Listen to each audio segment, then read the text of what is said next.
Hey guys, I'm actually working today with this snowstorm here. Okay, so we're expecting about 20 centimeters.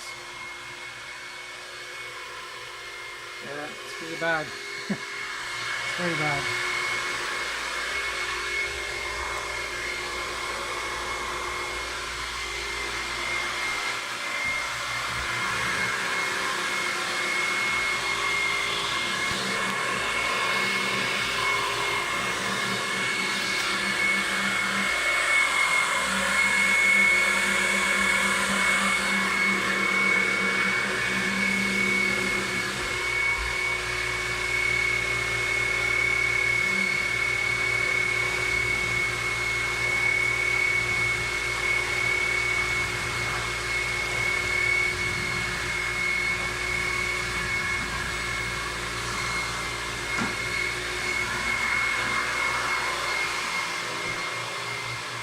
So we're using the TMF wand today because it's an open area, right? So it's very nice to use it in an open area, the TMF wand.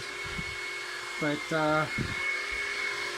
if it's a furnished home that has a lot of furniture around, that's not the best because it's long, eh? It's a long wand. So, but it's I'm gonna keep it the way it is, I think, because it's perfectly fine for open areas. Okay, so thank you very much.